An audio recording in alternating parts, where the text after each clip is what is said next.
할렐루야. 4월 11일 토요일 매일 성경 묵상 말씀입니다. 오늘 말씀은 창세기 24장 1절에서 27절의 말씀입니다. 한 청년이 있었습니다. 그는 진지한 신앙을 가진 사람이었지만 결혼 문제로 늘 고민하고 있었습니다. 주변 사람들은 조건 좋은 사람을 소개해 주었지만은 그는 마음에 늘 확신이 없었습니다. 그래서 그는 결심을 했습니다. 하나님께서 직접 인도해 주시지 않으면 나는 서두르지 않겠다. 그래서 그는 매일같이 기도하기 시작했습니다. 하나님, 제가 만날 사람을 준비해 주시고 제가 그 사람을 알아볼 수 있는 마음도 주세요 라고 했죠. 시간이 흘러도 아무런 변화가 없는 것처럼 보였습니다. 주변 친구들은 하나둘 결혼했고 그는 점점 조급해졌습니다. 그러나 그는 포기하지 않고 기도했죠. 그런데 어느 날 교회 봉사 모임에서 한 자매를 만나게 되었습니다. 특별히 눈에 띄게 된 첫인상은 아니었지만은 이상하게 마음이 편했습니다.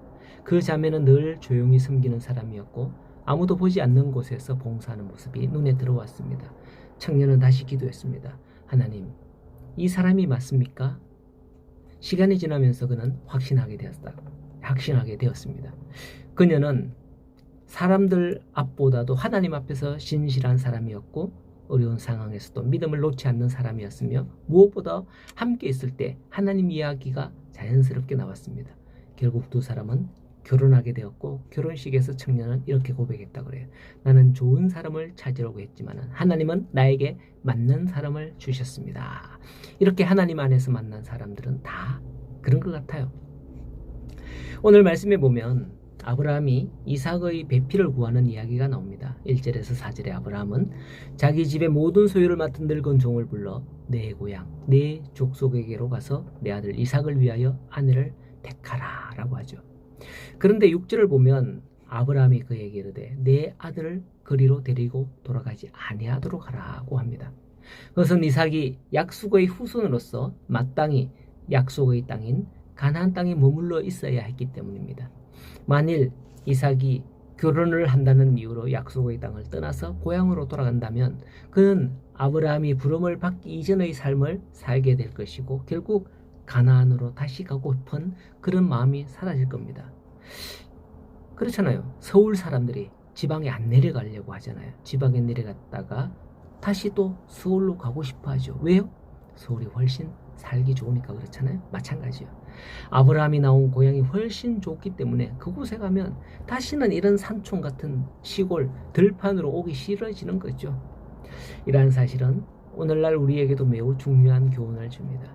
죄악된 자리에서 하나님의 부름을 받아 구원받은 성도는 어떠한 일이 있어도 하나님의 언약을 망각하거나 하는 그런 생각이나 또 하늘 가나안 곧 하나님의 나라에 대한 소망을 저버리고 다시금 세상의 길을 돌아가는 그런 생각을 품어서는 안 된다는 거죠. 성도들은 비록 영원한 하나님 나라 도래에 대한 하나님의 약속이 더디 성취되는 것처럼 보인다 할지라도 하나님 나라를 소망하며 하나님의 약속 안에 머물러 있어야 합니다. 그런 성도는 반드시 영원한 하늘의 기업을 상속받게 될 것입니다. 하나님의 약속을 기억하고 그곳에 머물기를 소원합니다. 자, 그런데 이러한 이삭의 아내를 간택하는 이 막중한 사명이 누구에게 주어졌죠? 늙은 종에게 주어졌다는 겁니다. 이것은 종에게 맡겨진 사명이죠. 이 종은 이 사명을 어떻게 감당할 수 있었을까요? 12절에 보면 그 종이 참으로 지혜롭고 믿음이 있었음을 알 수 있습니다.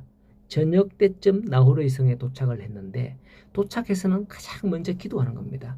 그가 이르되 우리 주인 아브라함의 하나님 여호와여 원하건대 오늘 나에게 순조롭게 만나게 하사 내 주인 아브라함에게 은혜를 베푸시옵소서라고 하는 겁니다. 오늘날 우리 청년들은 어떻게 배필을 구하고 있을지 궁금해요.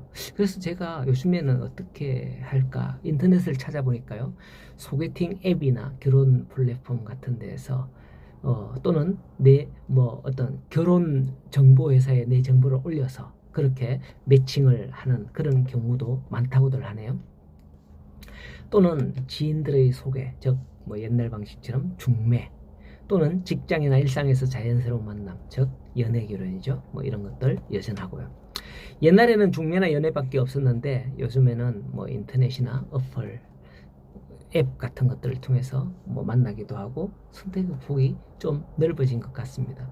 하지만 어떻게 정할지는 자기의 몫인 거죠. 네. 아브라함의 늙은 종을 보면 막중한 임무를 맡았음에도 보면 바로 그렇게 기도함으로 아주 순탄하게 하나님이 정하신 배필을 만나는 것을 볼 수 있거든요. 어떻게 기도했느냐? 13절에 14절에 나옵니다.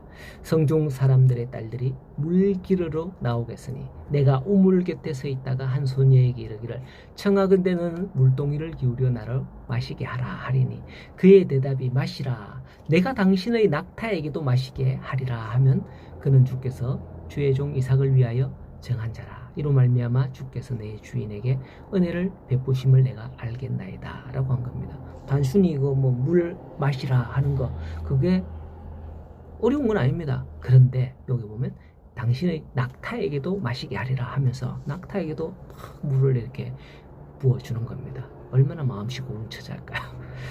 자 15절에 이렇게 기도하며 이 기도가 마치기도 전에 리브가가 물동이를 어깨에 메고 나왔다 그럽니다. 이후의 일들을 보면 하나님께서 아브라함의 종의 기도를 따라 모든 것을 이렇게 순조롭게 이루어 가셨음을 볼 수가 있습니다.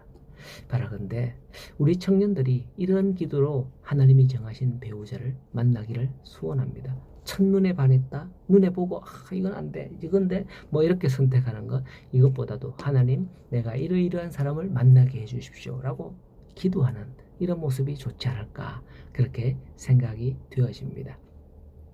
하나님은 그렇게 할 때 반드시 만나게 하실 거예요. 좀 시간이 걸릴 수도 있어요. 하지만 내 생각이 아닌 하나님의 인도하심에 맡기는 청년들 그리고 우리 부모님들의 믿음 되시기를 간절히 소원합니다. 오늘도 이 아브라함이 자기 아들 독자 이삭의 배필을 구하는 것 같이 오늘도 우리 모든 자녀들 부모님들은 자녀들의 배필을 이렇게 믿음으로 구하는 것이 어떨까요? 또 우리 청년들도 이와 같은 기도로 자기 짝을 찾는 게 어떨까 그렇게 생각해 봅니다. 오늘도 믿음으로 나아가는 귀한 가정들이 다 되기를 간절히 소원합니다.